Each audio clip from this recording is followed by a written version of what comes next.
नमस्कार, शब्द सांची विंदी के समाचार बुलेटिन में आपका स्वागत है। आपके साथ मैं हूं सुषमा। शुरुआत करते हैं हेडलाइन से। रीवा में खाद वितरण को लेकर हंगामा, करहिया मंडी में मारपीट, 2 घायल। रीवा को जल्द मिलेगी 72 सीटर विमान सेवा की सौगात। रीवा सांसद द्वारा पूर्व विधानसभा अध्यक्ष पर फर्जी वोटिंग के आरोप से गरमाई सियासत। रीवा में पिकअप की टक्कर से बाइक सवार की मौत। रीवा में जर्जर कार्यालय में हेलमेट पहनकर काम करने को मजबूर कर्मचारी। एसजीएमएच रीवा में छुट्टियों के बाद ओपीडी शुरू, दवा के लिए मरीजों की लंबी कतार। रीवा में करंट लगने से एक व्यक्ति की मौत। जिला अस्पताल सतना में प्रसव पीड़ा से तड़पती रही महिला, गर्भस्थ शिशु की मौत। सतना में डीप फ्रीजर कंप्रेसर ब्लास्ट से लगी आग। सिंगरौली में खाद के लिए उमड़ी किसानों की भारी भीड़, सुबह से लाइन में लगे कृषक। एमपी में 14 जिलों में तेज बारिश का अलर्ट। जादू देखा है, हम दिखाते हैं। आप सोचिए, हम बनाते हैं। अपने घर या ऑफिस को सजाएं मनपसंद डिजाइन के कस्टमाइज वॉलपेपर्स, ब्लाइंड्स, पेंटिंग्स और लेजर कटिंग से बनी आकर्षक चीजों से। आज ही कॉल कीजिए 7611125428, क्योंकि आपकी कल्पनाओं को पंख देना भी जरूरी है।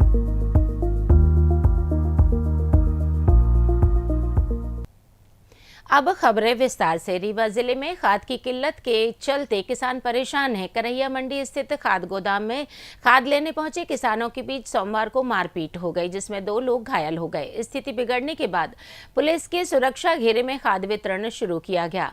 किसानों का कहना है कि जरूरत के अनुसार खाद नहीं मिल पा रही है, जिससे खेती किसानी प्रभावित हो रही है। गोदाम में सीमित मात्रा में खाद उपलब्ध होने के कारण अफरा तफरी का माहौल बन गया। पुलिस ने मौके पर पहुंचकर स्थिति को नियंत्रित किया और व्यवस्थित वितरण शुरू कराया। किसानों ने जिला प्रशासन से खाद की उपलब्धता बढ़ाने और सुचारू वितरण सुनिश्चित करने की मांग की है। पुलिस मामले की जांच कर रही है। रीवा में 2 काउंटर चल रहे हैं, एक करहिया मंडी और एक चौराटा में काउंटर चल रहा है। चौराटा में 1 काउंटर चल रहा है, करहिया मंडी में 3 काउंटर चल रहे हैं। और अपने यहाँ यूरिया अभी 112 टन है दोनों जगह मिला के, और अपना डीएपी है 100 टन लगभग। कब तक है दूसरी रैक आएगी? 2 दिन में अभी फिर से यूरिया की रैक आनी है, फुल रैक आएगी तो किसानों को फिर उपलब्धता हो जाएगी। अब तक जिले में कितनी खाद बच चुकी होगी? अभी तक में लगभग बढ़ चुकी है 4 साढ़े 4 हज़ार टन। कितने टन में कितने मीट्रिक टन खाद की आवश्यकता पड़ती है? अभी तो अपनी 9,000 टन की आवश्यकता है पूरे सीजन की, तो अभी अपना 50% और बाकी है, जो अभी लगातार रैक है। HURL की आने वाली है यूरिया, 2 दिन में वो भी आ जाएगी फुल रैक। उसके बाद अभी लगातार रैक्स आ रही हैं।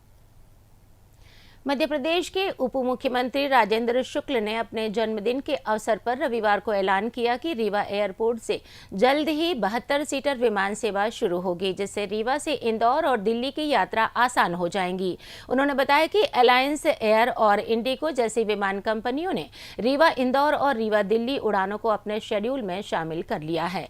रीवा एयरपोर्ट 24 घंटे विमान उतरने और रिफ्यूलिंग की सुविधा से सुसज्जित है। श्री शुक्ल ने कहा कि रीवा में 4 लेन सड़कें, फ्लाईओवर, सुंदर तालाब, रिवर फ्रंट और अन्य निर्माण कार्यों ने शहर को विकास के नए आयाम दिए हैं।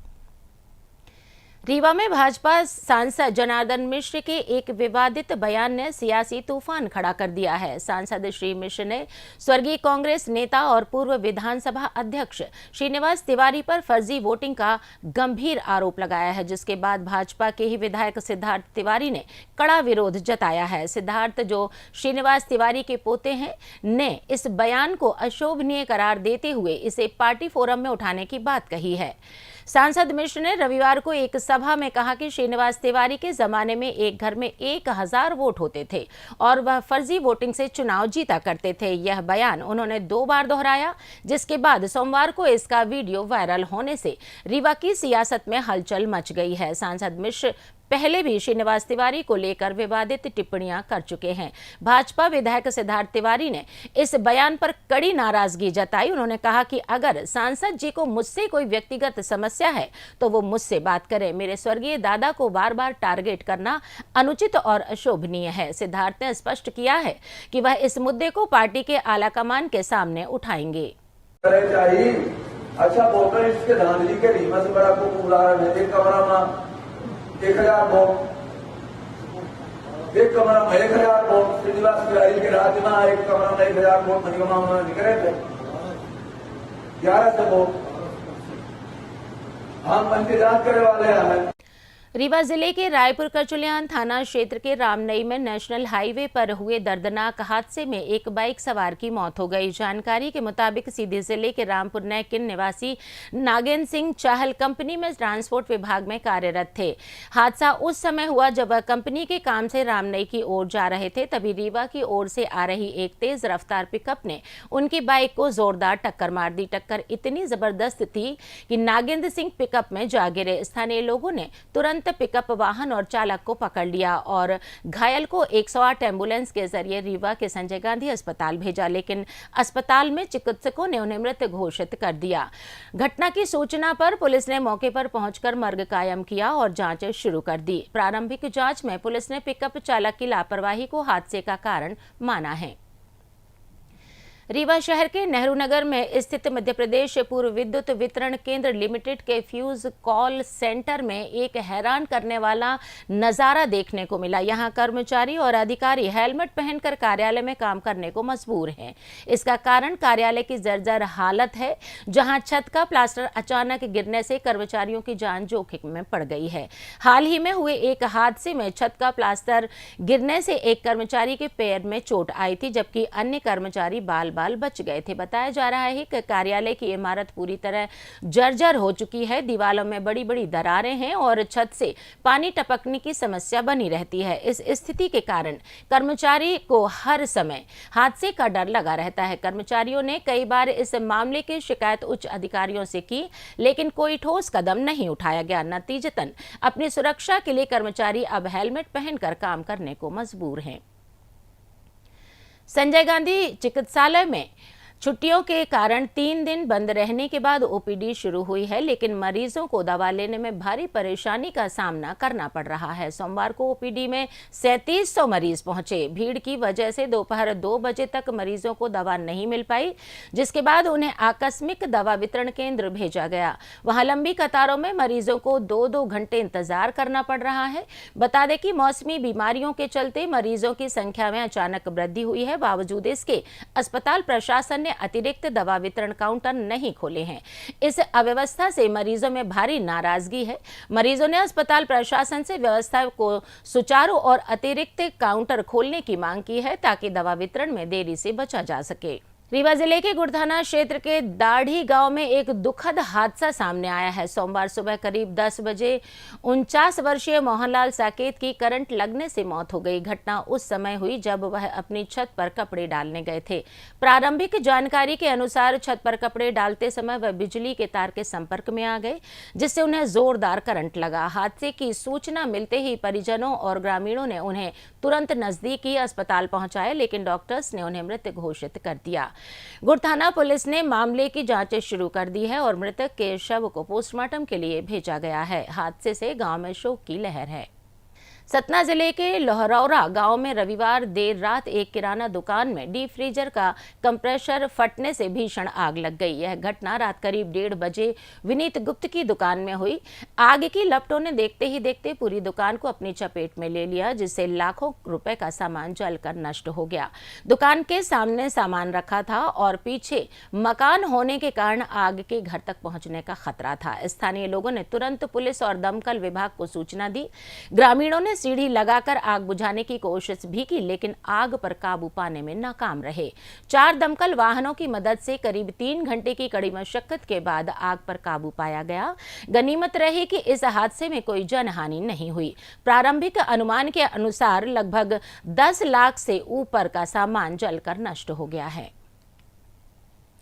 सतना जिला अस्पताल में चिकित्सकीय लापरवाही का एक गंभीर मामला सामने आया है, जिससे स्वास्थ्य सेवाओं की बदहाल स्थिति को उजागर करके रख दिया है।